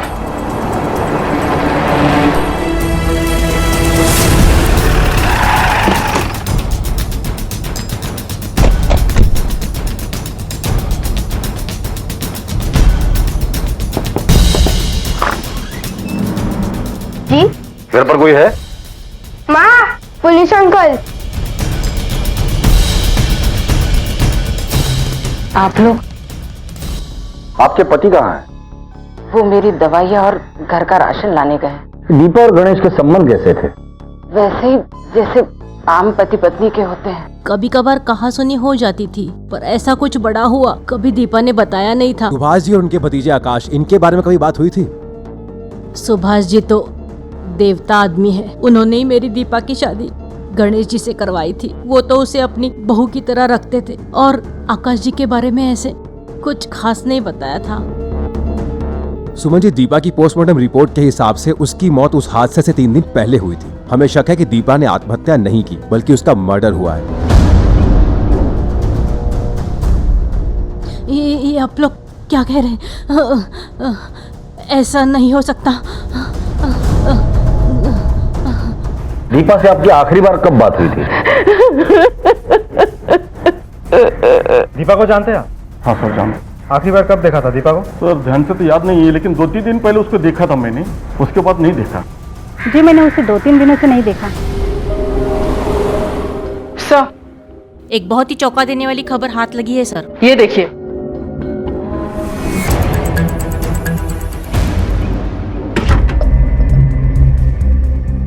देखिए इंस्पेक्टर, मैं एक सीनियर सिटीजन हूँ और आप इस तरह से बिना वजह मुझे यहाँ पर नहीं बिठा सकते। ये वजह कैसी रहेगी आपको यहाँ रोक कर रखने के लिए?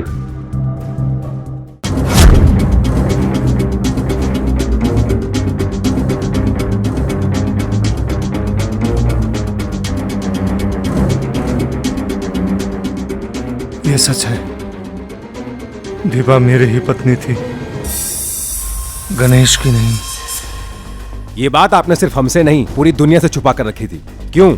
इसलिए कि दुनिया मेरा मजाक बनाती। इसलिए मैंने दुनिया की नजरों में गणेश को उसका पति बना दिया था। लेकिन दरअसल दीपा मेरी पत्नी थी। तो उसे मारा क्यों? नहीं सर, मैंने उसे नहीं मारा। बरसों के बाद मेरी जिंदगी में वो मेरे अकेलेपन को दूर करने के लिए आई थी। मैं उसे कैसे मार सकता था सर? क्या? चाचा जी ने दीपा से शादी की थी? ये कैसे हो सकता है? सर, अगर ये बात सच भी है ना, तो भी हमें इस बारे में कुछ नहीं पता। हमें तो शुरू से यही पता है कि दीपा गणेश की पत्नी है। हाँ, चाचा जी दीपा पे मेहरबान जरूर थे, लेकिन सर उनके पीछे ये सब वजह होगी, ये बात तो मैं सपनों में भी नहीं सोच सकती थी। बचपन से ही साहब के साथ ही रहा, कभी किसी चीज के लिए मना नहीं किया। इसलिए तू तेरे मालिक के कहने पर दीपा का दिखावे का पति बनने के लिए तैयार हो गया। दीपा को बताया शादी तेरे साथ हो रही है और उसे धोखा देकर शादी तेरे मालिक से करवाई। धोखा दिया दीपा को? नहीं साहब, धोखा नहीं दिया है मैंने। दीपा मेम साहब को अच्छे से मालूम था कि उनकी शादी मेरे साथ नहीं बल्कि साहब के साथ हो रही है, और उनको ही नहीं, उनकी बहन सुमन और उनके जीजा सुरेश को भी मालूम था। सुरेश को बुलाओ। सर। बोल। हो साहिब, मैं और सुमन दोनों इस बात को जानते थे। हमने वकील को घर पर बुला के उन दोनों की शादी करवा दी थी। आसपास वालों को, रिश्तेदारों को यह बताया था कि दीपा की शादी गणेश के साथ हो गई है। तुमने तो कहा था कि दीपा तुम्हारी बेटी की तरह है, फिर उसकी शादी उसकी दुगनी उम्र वाले आदमी के साथ क्यों की? साहब, दीपा मांगलिक थी। हमने उसकी शादी के लिए बहुत कोशिश की, लेकिन कहीं कुछ नहीं हुआ था। एक दिन सुभाष जी ने दीपा का हाथ मांगा, लेकिन सुभाष जी की उम्र को देख के हम लोग थोड़ा सोच विचार में पड़ गए थे। लेकिन दीपा ने उनसे शादी करने के लिए हाँ बोल दी, तो हमें भी हाँ बोलना पड़ा। तुमने समझाया नहीं उसे? बहुत समझाया था सर। सुमन ने तो अपनी कसम तक दी थी उसको, लेकिन दीपा ने एक ना मानी। उसने कहा कि अगर सुभाष जी से उसकी शादी नहीं हुई तो वो जान दे देगी। हमें उसकी बात माननी पड़ी साहब। अगर दीपा आपकी बीवी है तो उसे आपके कमरे में होना चाहिए था। वो दूसरे कमरे में क्या कर रही थी? घर वालों को मेरे संबंधों के बारे में पता नहीं था, इसलिए मेरे साथ समय बिताने के बाद वो पास के कमरे में चली जाती थी ताकि लोग हमें एक साथ में देख सके। स्कूल यूनिफॉर्म पहनकर? नहीं सर, मैंने उसे बहुत सारी ड्रेसेस लाके दी थी, यहाँ तक कि उसके पास बहुत सारी नाइट ड्रेसेस भी थी। वो स्कूल यूनिफॉर्म कैसे पहने हुए थी मुझे नहीं मालूम। हेलो, हाँ मैं ठीक हूँ। चाबी का इंतजाम हो गया? ठीक है, तो कल सुबह पक्का। क्या लगता है सर, इस सुभाष और दीपा के रिश्ते की सच्चाई का उसके मर्डर के साथ कोई लेना देना हो सकता है? क्यों नहीं हो सकता? हो सकता है कि शादी के बाद दीपा गणेश को चाहने लगी थी और ये बात सुभाष को पता चल गई और इसलिए उसने मार डाला। फिर गणेश क्यों चुप रहेगा सर? गणेश इसलिए चुप बैठा क्योंकि गणेश नौकर है, बचपन से उनके घर पे रहा है। अगर वो मुंह खोलेगा तो सब कुछ गवा बैठेगा। फिर तो उसके भतीजे आकाश और उसकी पत्नी मित्रा को भी इसके बारे में पता हो सकता है। बिल्कुल हो सकता है, लेकिन आकाश के अलावा सुभाष का इस दुनिया में कोई नहीं। तो जाहिर सी बात है कि सुभाष के मरने के बाद सारी प्रॉपर्टी आकाश और उसकी बीवी के नाम हो जाएगी। दूसरी पॉसिबिलिटी, दीपा का अफेयर गणेश के साथ नहीं बल्कि आकाश के साथ चल रहा और ये बात सुभाष को पता चल गई और उसने गणेश की मदद से दीपा को मार डाला। सर, सुभाष और बाकी लोगों के कॉल और लोकेशंस की डिटेल्स। सर, पिछले 4 दिनों के दौरान गणेश, आकाश, मित्रा और सुभाष के लोकेशन में कुछ भी सस्पिशियस नहीं रहा है, लेकिन सुभाष के लैंडलाइन से ये नंबर मिला है। उस हादसे के होने के कुछ 1 हफ्ते पहले से सुभाष के लैंडलाइन से इस नंबर पर और इस नंबर से लैंडलाइन पर काफी कॉल्स एक्सचेंज हुई हैं, जो कि हादसे के होते ही बंद हो गई अचानक से।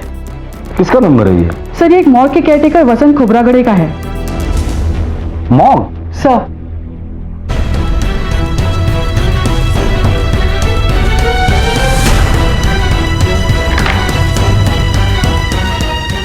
नमस्कार, इंस्पेक्टर धनावड़े बोलते हैं। वसंत खोबरागड़े आहेत का? लेकिन खोबरागड़े के साहब को तो अभी सस्पेंड कर दिया गया है साहब। सस्पेंड? क्यों? अभी 4 दिन पहले हमारे यहाँ से एक लड़की की लाश गायब हो गई थी, इसलिए। तांबे, दीपा की बॉडी की शिनाख्त किसने की थी? सर, पहले गणेश ने और फिर सुरेश ने। दीपा की बहन सुमन और दीपा की बॉडी का डीएनए टेस्ट करवाओ। Yes sir. दीपा की मौत के एकदम पहले एक मुर्दा घर से उसकी ही उम्र और कदकाठी वाली लड़की की लाश गायब हो जाती है। कहीं इसका मतलब ये तो नहीं कि दीपा जिंदा है और उसकी मौत सिर्फ एक नाटक? और अगर ये सच है तो कौन रच रहा था ये नाटक और कहां है दीपा? सुमन, ए सुमन, दरवाजा खोलो, देखो कौन आया।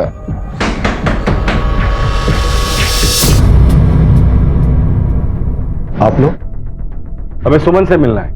हाँ, आइए आइए, अंदर आइए, आइए अंदर आइए। सुमन, ए सुमन, यश, यश बेटा, सुमन कहाँ गई? रात को यही सोए थे दोनों सामने। एक मिनट।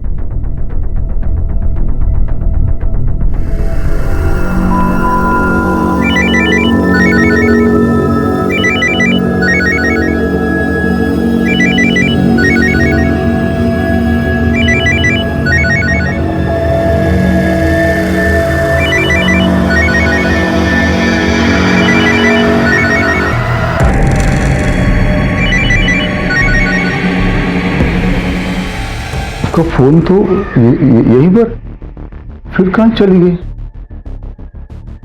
एक मिनट, शायद डॉक्टर के पास गई होगी।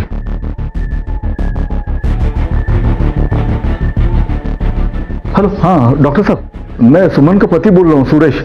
मेरी बीवी सुमन आई वहां पे? जी नहीं, वो तो यहाँ नहीं आई। वहां पर भी नहीं हो? नहीं पा, आस पड़ोस में पूछताछ करो, किसी ने सुमन को देखा है क्या? एक मिनट साहब। क्या हुआ? अरे क्या हुआ?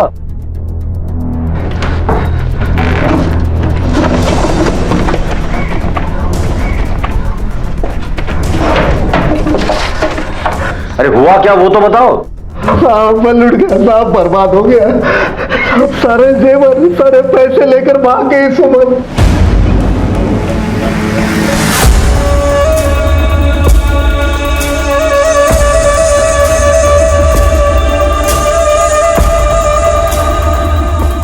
तांबे, ये सुमन के गायब होने वाली बात मुझे हजम नहीं हो रही है। सुमन का गायब होना और दीपा मर्डर केस, ये दोनों एक दूसरे से कनेक्टेड है। पहले उस घर से कोई तो मॉर्ग के केयरटेकर को फोन करता है, फिर उसी मॉर्ग से दीपा की उम्र वाली डेड बॉडी गायब हो जाती है। मुझे लगता है ये सारे टुकड़े एक ही केस के, जिसे हम जोड़ नहीं पा रहे। मुझे भी कुछ ऐसा लगता है सर। ये देखिए, सुमन के कॉल रिकॉर्ड में दीपा का एक कॉल है। आग लगने वाली रात उसने वो कॉल किया था। लेकिन जब हमने सुमन से बात की तो सुमन ने कहा कि पिछले 5 दिनों में उसके साथ कोई बात ही नहीं हुई दीपा की। दीपा से आपकी आखिरी बार कब बात हुई थी? 5 दिन पहले उसने मुझे फोन किया था। हमसे झूठ बोल रही है सर। एक और बात, जब हमने दीपा की बॉडी का डीएनए टेस्ट करवाना चाहा तो सुमन भाग गई। हो सकता है कि ये एक महज इत्तेफाक है या ना है। सुमन का गायब होना कोइंसिडेंस समझ सकता हूं, लेकिन दीपा के कॉल को लेकर उसका झूठ बोलना, उसका क्या? मुझे लगता है सुमन हमसे कुछ छुपा रही थी। सर, उस मॉक का केयरटेकर वसंत खोबरागड़े हमारी कस्टडी में है। चलो। सर मारिएगा मत सर, मारे सब कुछ बताऊंगा सच सर। सर साहब, छोटी सी लालच की वजह से मैंने इतनी बड़ी गलती कर दी सर। साहब, कोई 10 दिन पहले की बात है, मुझे किसी ने फोन किया सर। साहब, उसने मुझे बोला वो 5 लाख रुपए मुझे देगा यदि मैं उसको एक जवान लड़की का डेड बॉडी ला कर दूं। साहब जी, मुझे पहले उसकी बात पर बिल्कुल विश्वास नहीं हुआ सर, लेकिन साहब उसने अपना फोन नंबर और मुझे एडवांस में 2 लाख रुपए भी दिए साहब। मुझे उसकी बात पर विश्वास करना पड़ा साहब। मैंने उसको डेड बॉडी ला कर दे दी सब, इसके अलावा मैंने कुछ नहीं किया सर, विश्वास करो सर। वो आदमी अगर सामने आएगा तो पहचान पाओगे? नहीं साहब, साहब उससे मेरी फोन पर बात हुई थी, आमने सामने नहीं हुई थी साहब। बॉडी की शिनाख्त कर पाएगा तू? हाँ बिल्कुल करूंगा साहब।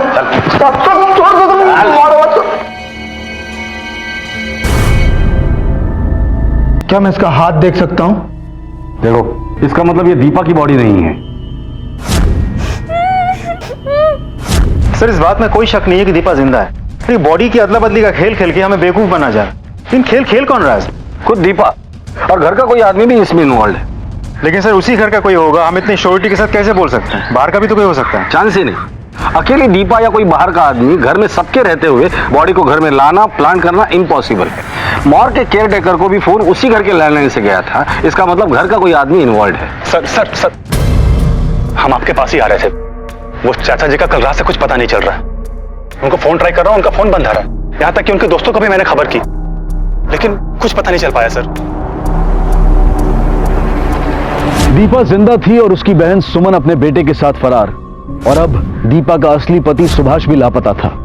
क्या यह सिर्फ एक संयोग था या किसी गहरी और सोची समझी साजिश का एक हिस्सा जो शायद इनमें से ही किसी एक ने रची थी?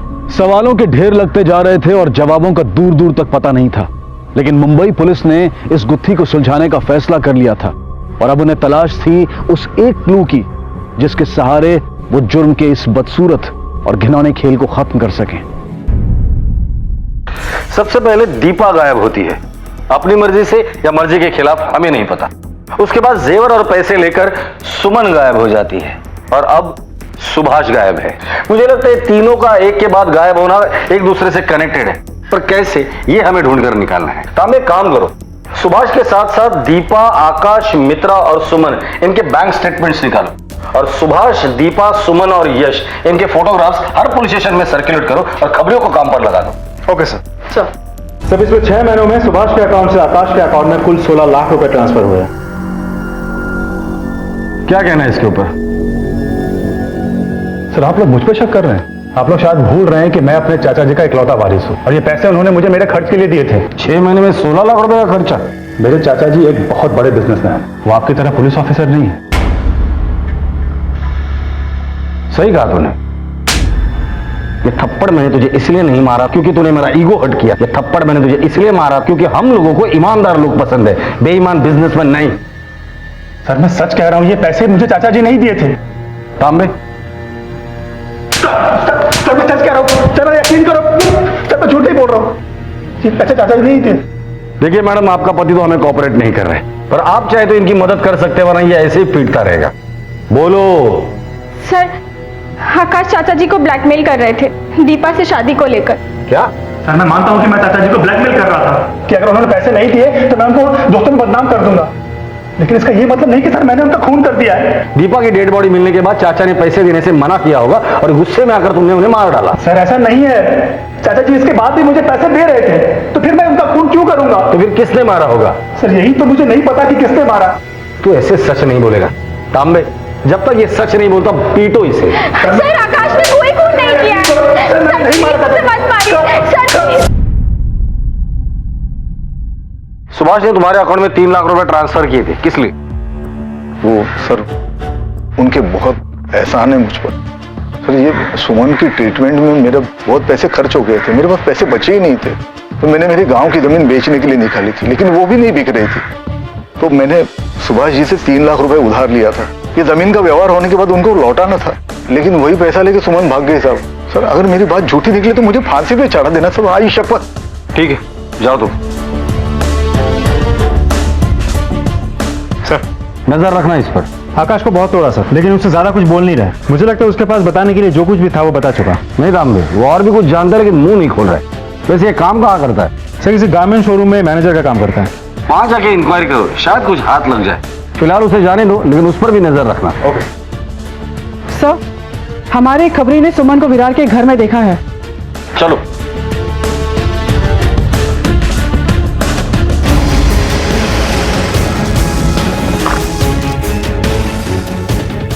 तलाशी लो घर की। सर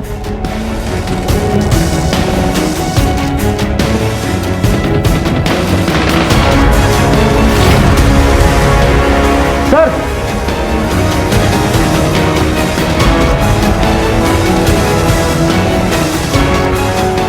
फॉरेंसिक को बुलाओ। ये सर।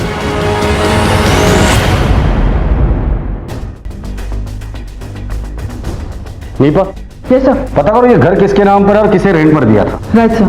सर, सुभाष मारा जा चुका है, दीपा जिंदा है और सुमन और दीपा दोनों ही फरार है, और किसी भी नेबर ने उनको एक साथ नहीं देखा है।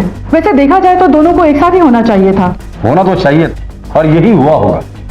दीपा ने सबसे पहले अपने मौत का नाटक किया और गायब हो गई। उसके बाद सुमन पैसे और जेवर लेकर गायब हो गई। शायद उसके बाद सुभाष को सुमन ने कांटेक्ट किया होगा और दीपा जिंदा होने की बात कही होगी और पैसे की डिमांड की होगी, और पैसे मिलने के बाद दीपा और सुमन ने मिलकर सुभाष को मार डाला और भाग गए, लेकिन अलग अलग। लेकिन सर अलग अलग क्यों, एक साथ क्यों नहीं? इसका जवाब तो वो दोनों ही दे सकती है।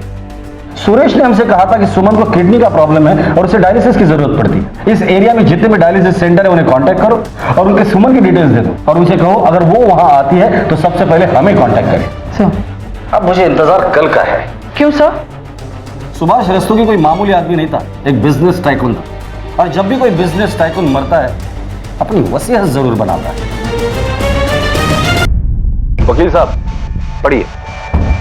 मेरे क्लाइंट मिस्टर सुभाष रस्तोगी ने अपनी चल और अचल संपत्ति अपनी वाइफ दीपा और अपने नौकर गणेश के नाम कर दी है। अरे ये क्या बकवास है? हाँ? चाचा जी ऐसी वसीयत कर नहीं सकते, झूठ बोल रहे तुम। दिखाओ मुझे। साले नमक हराम, तूने और दीपा ने मिलकर चाचा जी को मेरे खिलाफ भड़काया होगा। पहले तुम दोनों ने प्रॉपर्टी पे नाम करवा ली, उसके बाद उन्हें जान से मार डाला। भी छोड़ूंगा तुझे। छोड़िए, चल साइड में आ। सही से गिरफ्तार कीजिए। ये सब इसका और दीपा का प्लान था सर। इसे पकड़ लीजिए सर।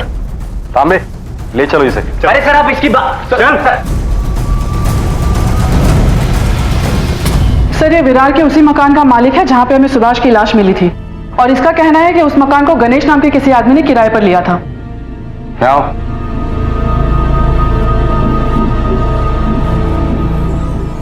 यही है वो आदमी? हाँ साहब यही था वो आदमी। ठीक है जाओ।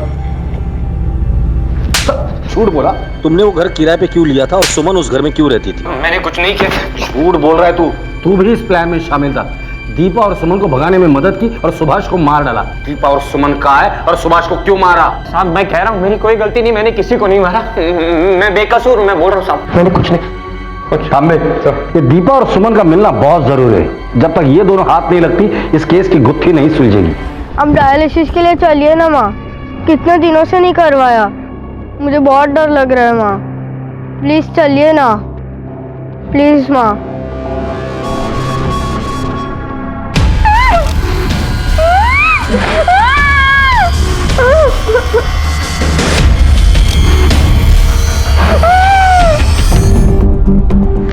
सर, आकाश के स्टोर से ये बैग मिला है। क्या है इसमें? खोलो।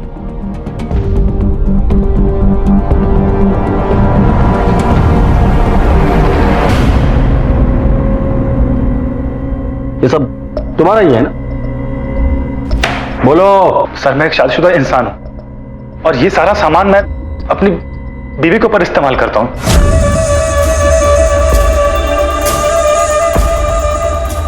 अब क्या ये भी क्राइम है? नहीं नहीं, बिल्कुल क्राइम नहीं है। पर क्या है, तुम्हारे घर में एक औरत की लाश मिली है जो स्कूल यूनिफॉर्म में थी, और जो कि तुम इस खेल के माहिर खिलाड़ी हो, तो हो सकता है जो तुम खेल अपनी बीवी के साथ खेल रहे थे, हो सकता है कि वही खेल तुम अपने अंकल की बीवी दीपा के साथ खेल रहे हो। एनीवेज, तुम्हारे अंकल की मौत हो चुकी है और दीपा अपने मौत का नाटक करके फरार है। तू सिर्फ इतना बता दे, दीपा कहां है?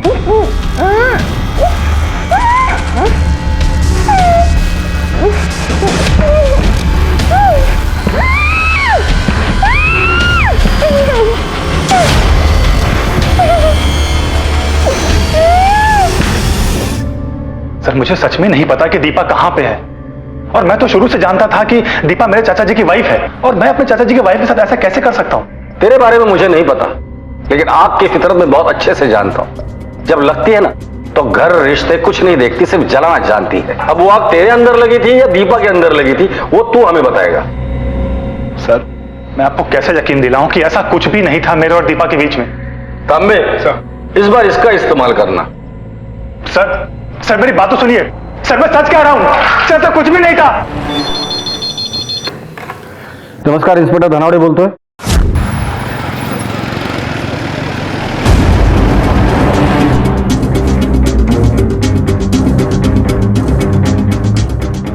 ले चलो इसे। चलो मैडम, मैंने चल।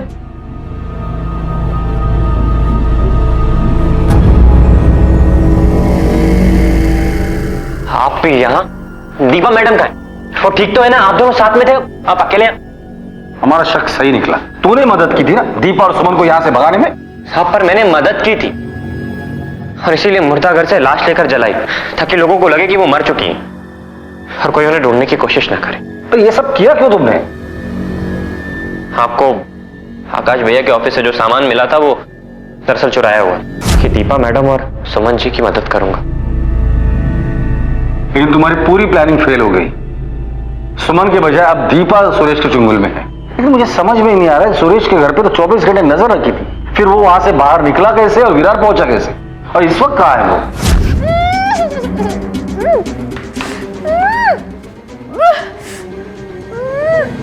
दीपा कहां है? दीपा मेरे साथ ही थी। जल्दी निकलते हैं यहाँ से। दीदी, दीदी, आप निकलो यहाँ से, नहीं तो मेरे साथ निकलो दीदी, जल्दी।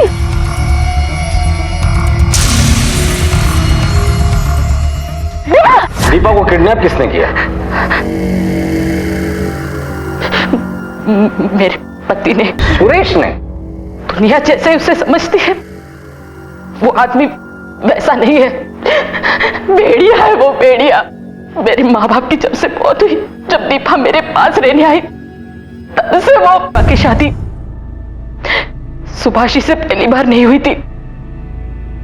इससे भी 3 बार उसकी शादी करा चुका है सुरेश। उसने तो अपना धंधा बना लिया था।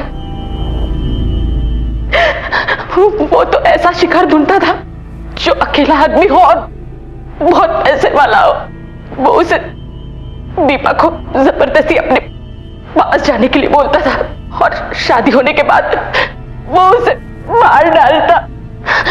और पति की मौत के बाद पत्नी की पूरी जायदाद दीपा को मिल जाती, वो उसे खुद रख लेता। सुभाष जी चौथे और सबसे बड़े शिकार थे। सर, सुरेश हमारी सोच से कहीं ज्यादा होशियार निकला। उसे पता था कि हम उस पर नजर रखे हुए हैं, इसीलिए अधिकतर समय दिन में वो घर पे ही रहता था, फिर रात को पीछे के दरवाजे से वो निकल जाता था। मैंने उसके मोबाइल फोन की लोकेशन रिपोर्ट भी चेक की। इसे पता चलता है कि वो मड आइलैंड पहुंच के ही उसका फोन स्विच ऑफ कर देता था ताकि हम उसके एग्जैक्ट लोकेशन ट्रैक ना कर पाए। और वो अब अपने घर से भी गायब है, फरार है सर। लेकिन ये एक बात तय है, उसने दीपा को जहां कहां भी रखा है वो एरिया मड आइलैंड के आसपास का ही है। लेकिन सर मड आइलैंड तो इतनी बड़ी जगह है, कहां ढूंढेंगे हम उसे? तांबे मालवनी से लेके जेट्टी तक 2 से 3 वाइन शॉप होंगे, 10 से 12 रेस्टोरेंट है जो खाना और शराब होम डिलीवरी करते हैं। ये सुरेश एक नंबर का पियक्कड़ है, बिना पिए खाना भी उसके गले से नीचे नहीं उतरता। जितने भी वाइन शॉप है, बार एंड रेस्टोरेंट है और होम डिलीवरी करने वाले लड़के हैं, सबको इस सुरेश की फोटोग्राफ देगा। किसी ना किसी ने तो उसको जरूर देखा होगा। Okay sir.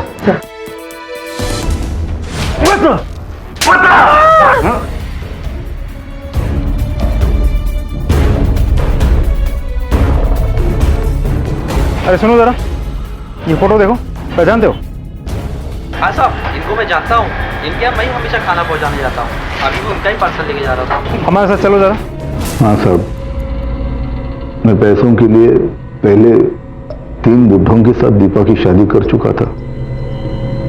उन तीनों में सुभाष बहुत पैसे वाला था। मैंने सोचा कि अगर सब कुछ ठीक चला तो मेरी पूरी लाइफ सेट हो जाएगी, मेरी भी और इन दोनों बहनों की भी। लेकिन इन दोनों बहनों ने सब कुछ बर्बाद कर दिया, सब कुछ। वो जली हुई लाश जब मिली उसके बाद न जाने कहां से सुभाष को मेरी असलियत के बारे में पता चल गया और वो मुझे धमकाने लगा कि वो आपको सब कुछ बोल देगा। बेटे यश ने जब मुझे कॉल किया तब मुझे पता चल ही गया था ये दोनों बहनें कहां छुप कर बैठी। तो मैंने दीपा को वहां से उठा लिया और सुभाष की लाश को वहां पर छुपा दिया। मेरा प्लान ये था कि सुमन को ढूंढ के वो मेरे पैसे और जेवर उससे हासिल कर लूं, उसके बाद आपको सब कुछ बता दूं ताकि आपको लगे कि सुभाष का खून सुमन ने किया है। लेकिन मेरे सुमन तक पहुंचने से पहले आप लोगों ने सुमन को ढूंढ लिया और मेरा सारा खेल खत्म हो गया। तेरा खेल खत्म हो गया? तेरा खेल खत्म हो गया? तेने मासूम लोगों की जिंदगी बर्बाद करने के बाद भी तुझे लगता है कि तेरा खेल खत्म हो गया? तेरा खेल खत्म हो गया? सुरेश की तरह हर मुजरिम के लिए जुर्म सिर्फ एक खेल होता है, लेकिन ये खेल वो खेल होता है जो कभी किसी खिलाड़ी को जीतने नहीं देता। जुर्म का सिर्फ एक हासिल होता है और वो होता है बर्बादी। सुरेश ने दीपा की मजबूरी का फायदा उठाकर न सिर्फ अपने रिश्ते बल्कि पूरी इंसानियत को भी शर्मसार कर दिया और अनजाने में ही सही उसके इस गलत में बराबरी का साथ दिया खुद दीपा और उसकी बहन सुमन ने। गणेश ने दीपा का साथ देने का काबिल तारीफ फैसला लिया, लेकिन वो भी गलत रास्ता चुनने की गलती कर बैठा और इन सब की मिलीजुली गलतियों ने वो हालात पैदा कर दिए कि जिनमें फंसकर सुभाष और खुद दीपा तक को अपनी जान गंवानी पड़ी। इस कहानी में हम सब के लिए सीख है कि हम अपने आप से वादा करें कि उनकी इस गलती को हम अपनी जिंदगी में दोबारा कभी ना दोहराएं। अब मैं अनूप सोनी आपसे विदा लेता हूं, फिर मुलाकात होगी अगले एपिसोड में एक और चौंका देने वाले केस के साथ।